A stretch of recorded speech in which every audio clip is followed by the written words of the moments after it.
너희의 단장은 머리를 꾸미고 금을 차고 아름다운 옷을 입는 외모로 하지 말고 오직 마음에 숨은 사람을 온유하고 안전한 심령의 썩지 아니할 것으로 하라. 이는 하나님 앞에 값진 것이니라. 아멘. 오늘은 어머니의 날이고요. 그래서 제가 지금 뵙는 모든 어머님들 감사하고 축복합니다. 우리 교회는 특별한 교회라서 우리 성도님들의 90% 정도 다 어머님들이죠. 아버님들은 별로 안 계시고 어머님들이 훨씬 많은 그러한 좋은 교회입니다. 아주 강력한 파워가 있는 그러한 교회예요. 그래서 우리가 가진 이 힘, 이 엄청난 힘을 어떻게 하나님 안에서 잘 우리가 이해하고 또 오늘 우리 어머님들께 어떤 달디단 꿀과 같은 하나님의 은혜의 말씀을 잘 전할 수 있을까? 어떤 말씀으로 전할 수 있을까? 성경 말씀을 이렇게 생각해 보았는데요. 다른 부분이 아니라 우리가 계속해서 보고 있는 이 베드로전서 이 안의 말씀을 전하면 좋겠다, 이런 생각을 가지고 오늘의 본문을 정하게 되었습니다.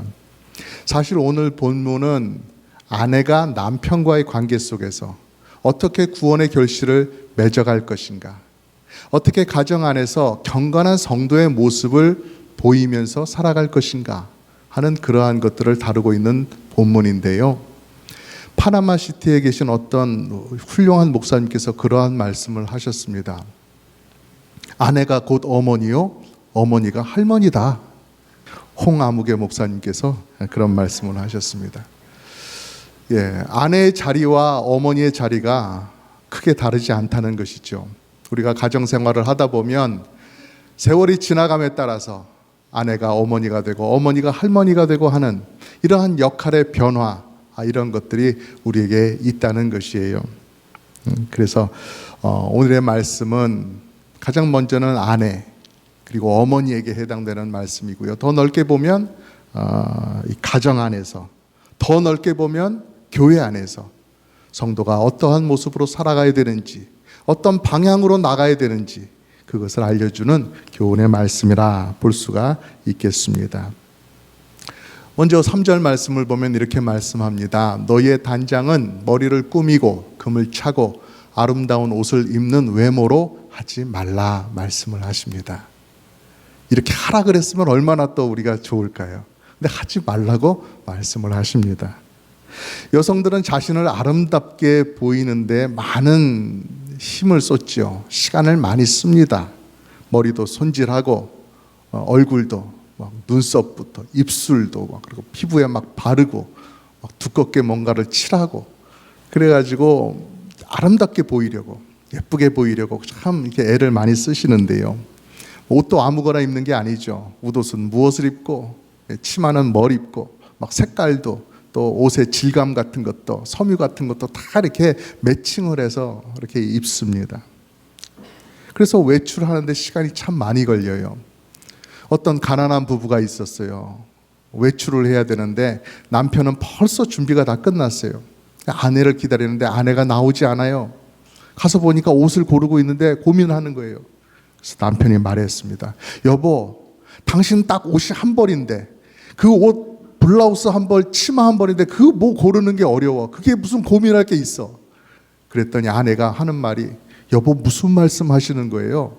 오늘은 블라우스를 먼저 입을지 치마를 먼저 입을지 그걸 결정해야 된단 말이에요. 그렇게 옷 입는 게 여성분들에게는 크나큰 숙제고 고민거리고 쉽게 끝나지 않는 그러한 일이라고 하는 것이죠. 요즘에는 화장품도 참 잘 나옵니다. 뭐 여러 가지 물건들이 많아요. 그리고 옷도 얼마나 디자인이 좋은지, 얼마나 풍성한 색감들을 쓰는지 정말 선택이 너무너무 많아요. 근데 오늘 말씀은 그렇게 머리를 꾸미고 장신구를 붙이고 옷을 입는데 거기에 너무 많은 시간이나 너무 많은 관심을 기울이지 마라, 이렇게 말씀하시니 어쩌면 좋겠습니까? 게다가 여기 계신 분들은 얼굴이면 얼굴, 몸매면 몸매 다 되시는 분들이잖아요.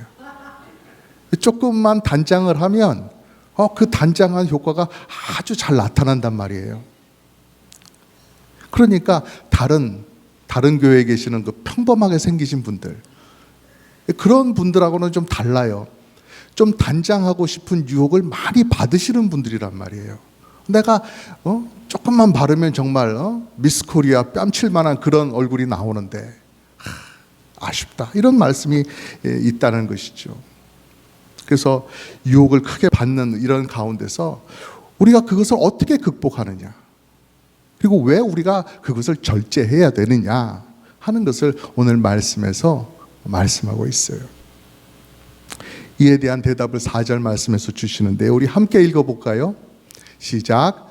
오직 마음에 숨은 사람을 온유하고 안정한 심령의 썩지 아니할 것으로 하라. 이는 하나님 앞에 값진 것이니라. 아멘. 겉사람을 꾸미는 것에 열중하지 말고 다른 것, 더 좋은 것에 열중하고 힘을 쏟아라, 그렇게 말씀을 하시는데요. 마음에 숨은 사람을 단장하라, 이렇게 말씀을 합니다. 마음에 숨은 사람, 여러분 그런 사람 한 사람씩 속에 갖고 계세요? 마음에 숨은 사람이라는 게 어떤 걸까요? 겉모습, 겉사람과 반대되는 이 속에 있는 내 내면, 내 속사람을 말하는 것이에요.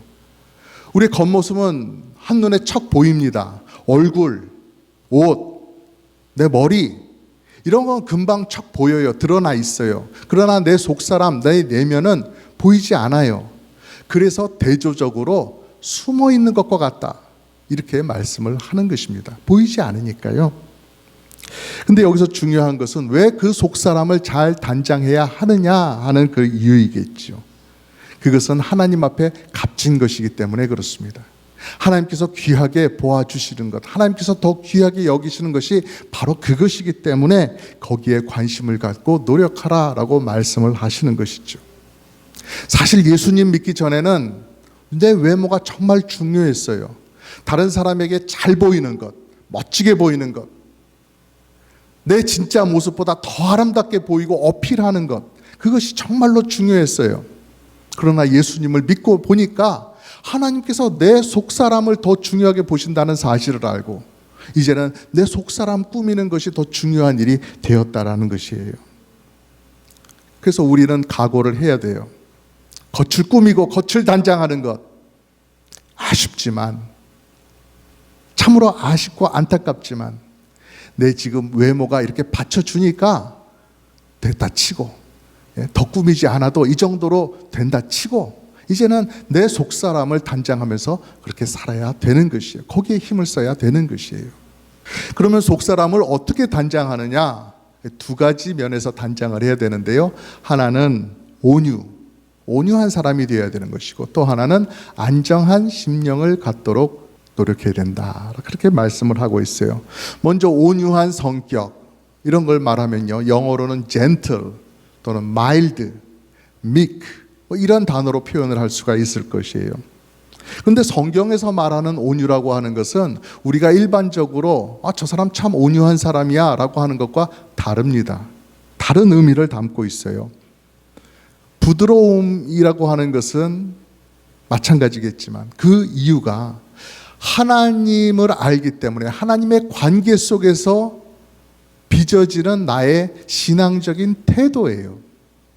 그냥 내가 성격이 좋아서 내가 그렇게 하기로 결심을 해서 내가 인격적으로 그렇게 양육이 되어서 나타나는 것이 아니라 하나님을 알기 때문에, 하나님께서 명하셨기 때문에, 하나님께서 내 옆에 계시기 때문에 나타나는 나의 신앙의 모습이에요. 성경에서 말씀하는 온유는 바로 그러한 차원이지요. 어제 새벽 기도회 때에도 시편 76편 그것을 나눌 때 거기에 온유함에 대한 말씀이 있었어요. 하나님께서 온유한 자를 구원하신다라고 하는 그런 말씀이세요. 하나님께서 수많은 사람들을 구원하실 텐데 그 가운데서 예수님을 믿지는 않지만 성격이 참 온유하구나, 너는 다른 사람을 대해서 항상 그렇게 온유하게 대하는구나, 친절하게 대하는구나, 너를 구원하겠다, 이렇게 하시겠어요? 그냥 그 온유하다고 하는 이 세상에서의 성격의 기준이 그 사람의 구원의 기준이 되겠어요? 아니죠. 성경에서 말씀하는 이 온유하다라는 것에서는요, 겸손하다, 낮다, 가난하다 하는 그러한 의미가 함께 들어있는 거예요. 그렇기 때문에 온유한 사람이라고 하는 것은요, 하나님 앞에서 자신을 겸손하게 낮추는 사람이죠. 하나님, 위대하신 하나님이 계시기 때문에 내가 그 앞에서 조심하면서 자신을 겸손하게 낮추는 거예요. 그리고 내가 가지고 있는 것, 옛날에는 내가 이 정도 가졌으면 정말 대단한 사람이야 하고 목에 힘주고 살던 것이 아니라, 하나님, 위대하신 하나님 앞에서 내가 얼마나 초라하고 추악한 존재인지를 보면서 겸손하게 낮아지고, 하나님 없으면 저는 살 수 없습니다 라고 하나님만 의지하고 하나님만 신뢰하는 그러한 모습을 온유한 사람이라고 말하고 있는 거예요. 베드로 사도가 이 베드로 전서를 쓰면서 그 당시에 어떤 20대, 30대, 40대 결혼한 남편들을 향해서 설문조사를 해가지고요, 당신은 어떤 아내가 좋은 아내라고 생각하십니까? 물었더니 남편들이 우리들은 좀 아내가 부드러웠으면 좋겠어요. 집에 들어갈 때마다 막 싸우자고 달려들어가지고 집에 들어가는 게 겁나요. 부담스러워요. 이런 대답을 했기 때문에 베드로 사도가 그래요? 그러면 그렇게 편지를 써야 되겠다. 아내들이여, 어머니들이여, 온유한 사람이 되십시오. 이런 편지를 쓴 게 아니란 말입니다. 우리가 가져야 하는 온유함은 어떤 온유함이냐? 예수님께서 산상수훈으로 말씀하셨던 온유한 자는 복이 있나니 그들이 땅을 기업으로 받을 것이다 라고 말씀하셨을 때 바로 그 온유함입니다. 또 갈라디아서 5장에 성령의 열매를 말씀하실 때에 성령의 열매 중에 온유함이 있다라고 말씀하신 바로 이것이 우리에게 필요한 것입니다. 모세는 한때 한 주먹 하던 성깔 있는 사람이었어요. 그런데 하나님을 만나고 나니까 완전히 변하는 거예요. 그래서 그가 이끌고 애굽에서 나왔던 그 모든 사람을 품고 그들의 리더가 되어서 그들을 인도해 나가는 것이죠. 그렇게 바뀐 사람이 되었기 때문에 성경 민수기에서는 모세에 대해서 이렇게 칭찬을 하는 것입니다. 이 사람 모세는 온유함이 지면의 모든 사람보다 더 낫더라라고 평가를 하는 것입니다. 내 앞에 계신 분이 하나님이시기 때문에 그 사실을 깨닫고 나를 낮추는 태도, 거기서 나오는 겸손함, 거기서 나오는 부드러움, 하나님을 먼저 생각하는 이 모습, 이것이 바로 성도가 갖추어야 될, 우리 어머니들이 갖추어야 될 아름다운 온유함이다라고 하는 사실이에요. 여러분, 이런 것을 온유라고 생각을 한다면요, 이 온유라고 말씀을 한다면요, 누구보다도 자녀들을 먼저 생각하고 내 눈앞에 있는 이 작고 연약한 아이, 내 자녀들을 보면서 그들에게 맞춰주려고 하시는 그 어머니들의 모습이 이 온유함과 많이 닮아 있다라고 생각을 합니다. 아이들이 태어나면 말을 못하죠. 그래서 우는 것으로 이렇게 모든 문제를 해결하려고 하는데요. 그러니까 엄마들은 답답할 수밖에 없죠. 그렇지만 아이들에게 맞춰줍니다. 이래서 우는가 보다, 저래서 우는가 보다, 그 상황을 살펴주면서. 그래서 점점 어머니들이 눈치 백단이 되어가요. 아이들이 어떤 상태인지를 금방금방 눈치를 채고 그렇게 아이들을 도와줘요. 아이가 점점 커가지고 어느 날 화가 나가지고 막 뚱해가지고 말도 안 하고 그러고 있으면은요, 집안에서 그러고 있으면 아버지들은 어떻게 해요? 아무것도 해주지 않습니다. 애가 화가 났는지 안 화가 났는지 알지를 못해요. 눈치를 못 채요. 애가 집안에 있는지 바깥에 있는지도 잘 알지 못하는 걸요. 근데 엄마들은 어떻습니까? 그렇게 화가 나 있는 아이들을 보면은 정말 아이스크림보다도 더 부드럽고 달콤하게 그 아이에게 다가가서 그 마음을 어루만져주고 화를 풀어주잖아요. 자녀가 하지 말아야 될 거친 말을 막 쏟아놓습니다. 그러면 엄마들은 무엇이 이 아이의 마음을 그렇게 아프게 했나? 그것을 먼저 헤아리고 돌봐주지요. 자녀들에게 생선 몸통을 주고 당신은 생선 대가리를 잡수시더라도 좋아하십니다. 아이가 잘 먹는 모습, 맛있게 먹는 모습을 보면 정말로 흐뭇해합니다. 자녀들이 잘 되기만 한다면, 자녀들이 행복해질 수 있다면, 내가 더 수고하고 내가 더 불편한 자리에 가 있다 할지라도 그것을 기쁨으로 행복으로 받아줄 수 있는 그 넉넉한 마음이 있는 그분이 바로 우리들의 어머니이시죠. 그게 어머니의 마음이고 오늘 성경이 말씀하는 온유의 마음과 많이 닮아 있다라고 생각이 되는 것입니다. 예전에는 한 집안에 아이들이 한 10명, 12명 막 이렇게 많이 있었어요. 그런데 어머니 한 분이 그 아이들을 다 키우신단 말이에요. 사랑을 쏟아 부어주면서, 관심을 기울여주면서, 다들 어머니의 사랑과 관심 속에서 그렇게 다 무럭무럭 자라나면서 어머니께 감사하는 마음을 가지게 된단 말이죠. 그런 걸 생각해 볼 때 우리 교회는 어떻습니까? 어머니의 마음으로 서로를 돌아볼 수 있는 그런 분들이, 그런 집사님, 권사님들이 수십 명이나 계시는 거예요. 얼마나 좋은지 모르겠습니다. 그러니까 여러분, 성령 하나님으로 인해서 빚어지고 있는 온유한 태도, 온유한 성품, 그것은 정말로 하나님께서 값지게 보신다, 귀하게 보아주신다 하는 사실을 기억하시고요. 서로를 가정에서나 교회에서나 온유함으로 늘 대해 주시기를 간절히 부탁을 드립니다. 목사님, 제가 어떻게 하면 하나님 마음에 쏙 드는 사람이 될 수 있을까요? 목사님, 제게 남은 인생 무엇에 힘을 쏟고 살아가면 제가 하나님 앞에 섰을 때에 칭찬을 받을 수 있을까요? 여러분은 어떻게 대답을 해줄 수 있겠다고 생각하십니까? 오늘 말씀을 바탕으로 대답을 해본다면 이렇게 대답해 줄 수 있겠죠. 무엇보다도 하나님께서 지금 당신 앞에 계시다는 사실을 깨달으십시오. 인정하십시오. 하나님이 앞에 계시기 때문에 겸손하고 낮은 모습이 되고, 또 내 옆에 형제자매, 하나님께서 귀하게 여기시는 형제자매가 있다는 사실을 보면서 그들을 배려하고 그들을 존귀히 여겨주시는 그러한 온유한 분이 되십시오라고 말씀드릴 수 있을 것입니다. 여러분, 내가 정말 목숨처럼 여기는 내 가정 아닙니까? 정말 내 청춘을 바쳐가지고 헌신하고 섬겼던 우리 교회 아닙니까?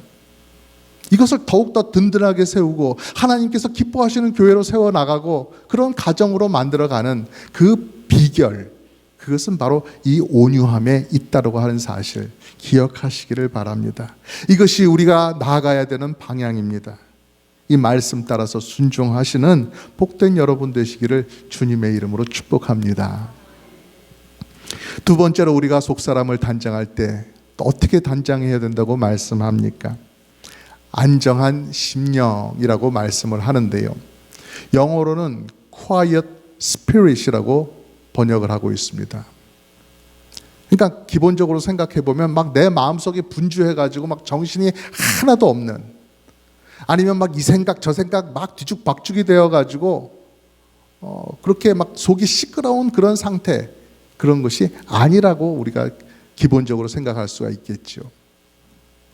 원어로 이 말씀은 peaceful이라고 하는 상태로 말씀하고 있습니다. peaceful spirit이죠. 평화로운 상태, 평화로운 심령. 그런데 이거 평화로움이 어떻게 해서 생겨나느냐? 내가 있어야 될 곳에 있는 것, 모든 것이 있어야 할 자리에 있음으로 인해서 생기는 평화, 안정, 이런 것들을 말씀하는 거예요. 우리가 그런 걸 경험하잖아요. 우리가 어렸을 때 밖에서 돌아다니다가 집에 들어갔을 때 엄마가 집안에 계시면 이 마음이 안정이 돼요. 차분해질 수 있어요. 엄마가 안 계시면 왠지 불안하고 막 안정이 안 되고, 그래서 막 숙제도 안 하고 막 그러고 있었잖아요. 밥도 안 먹고 그러고 있잖아요. 근데 엄마가 있는 것과 없는 것이 그렇게 다르다는 거예요. 우리가 고속도로를 막 되게 빠르게 막 운전을 합니다. 막 신나게 가고 있는데 갑자기 차가 덜컹 해가지고 어떻게 된 일이지 하고 사이드 미러를 보니까 이 사이드 미러 쪽에서 내 뒷타이어가 빠져가지고 막 대굴대굴 굴러가고 있어요. 그 순간 내 속에 있던 평안이 다 깨져버리겠죠. 그런 겁니다. 있어야 할 곳에 있는 것, 내가 가지고 있는 것, 내 주변에 있는 것, 또는 내가 있어야 할 자리에 있음으로 인해서 평안이 생기는 것입니다. 그러나 그 중에서 정말로 중요한 것은 하나님께서 내 앞에 계시는 것, 내가 그리고 하나님 앞에 있는 것, 바로 이것이 가장 중요한 자리매김이겠죠. 근데 이렇게 한번 자리가 정해지면 계속해서 그것이 변치 않고 끝까지 가는 것이 아니에요. 때로는 하나님께서 이리 오너라 하고 하나님께서 우리를 인도하고 저쪽 목적지로 가세요. 그러면 우리는 가만히 있는 게 아니라 얼른 하나님의 인도하심을 따라 가야 되겠죠. 그래야 되는 것이죠. 오늘 말씀의 이 뒷부분을 보면은요, 그렇게 참 잘한 모범적인 분을 소개하고 있는데요, 그분이 바로 아브라함의 아내 사라예요. 우리가 믿음을 얘기하고 성경의 흐름을 얘기하고 참으로 복된 이스라엘을 얘기를 할 때 가장 먼저 얘기하고 가장 포커스를 많이 두는 것이 믿음의 조상 아브라함인데요. 근데 생각해 보면 아브라함만 혼자서 믿음의 길을 걸은 게 아니었어요. 아브라함 옆에는 항상 사라가 있었어요. 그의 아내 사라가 있었어요. 사라도 아기 키우면서 집안 살림 다 해가면서 그러면서 아브라함과 함께 믿음의 발걸음을 발맞춰 걸어갔다는 것이에요. 아브라함이 하나님의 명령을 따라서 고향을 떠날 때 사라는 뭘 하고 있었어요? 짐 싸고 있었어요.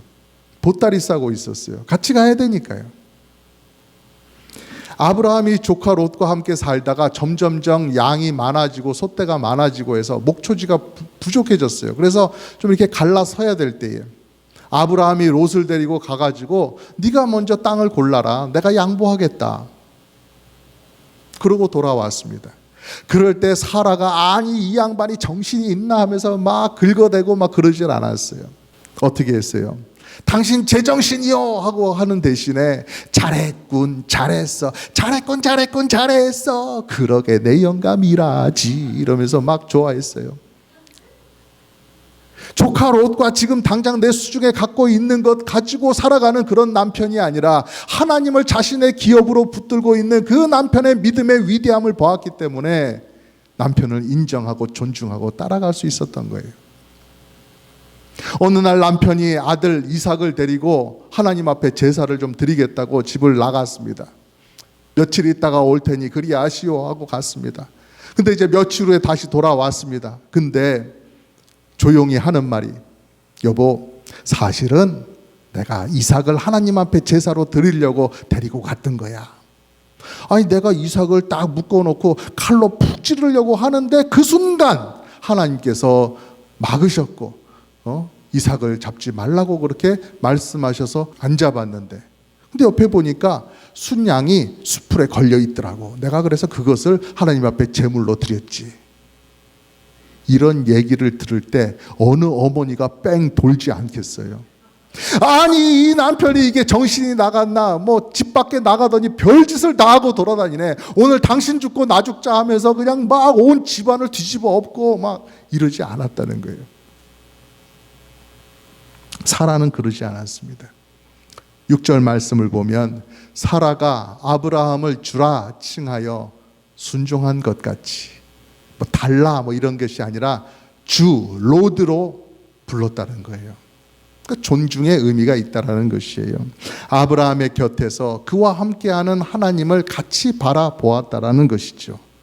그리고 하나님을 따라가되 아브라함과 함께 하나님을 따라갔습니다.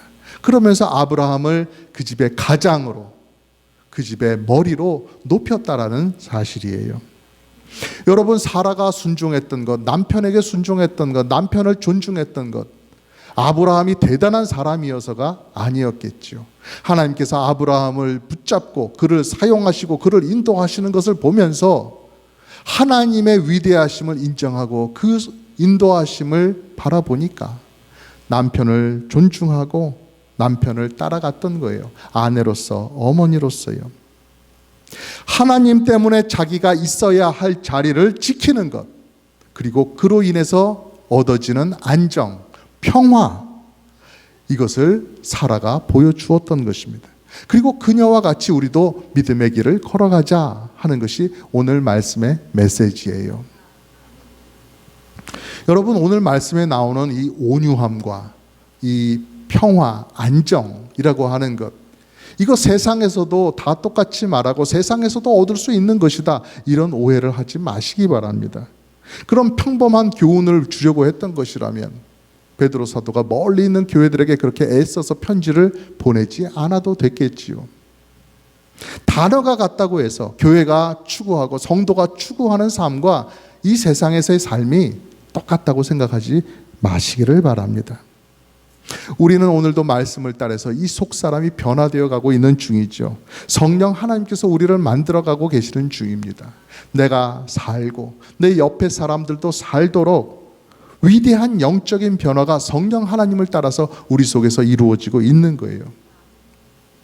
참 힘든 일이에요. 내가 변화된다는 사실, 그것도 거룩하게 변화되어 간다는 사실, 참 힘든 일이에요. 그러나 정말 하나님께서 가치 있게 보시고 기뻐하시기 때문에 우리가 발맞춰 순종하면서 변화되어 가고 있는 것이죠. 내 겉사람이 아니라 내 속사람을 단장하고 단장해 나갈 때, 우리 하나님께서 내 옆을 쓱 지나가시다가 하고 딱 보시면서 오늘 더 이뻐졌구나, 이렇게 좋아해 주시고 말씀해 주시는 이런 칭찬, 정말 그것이 우리의 마음속을 충만한 기쁨으로 채워주는 칭찬 아니겠습니까?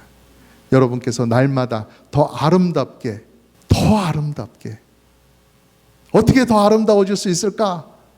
상상이 잘 안 될 수도 있지만 더 아름다운 모습으로 하나님 앞에 서시기를, 단장되어져 가시기를 주님의 이름으로 축복합니다.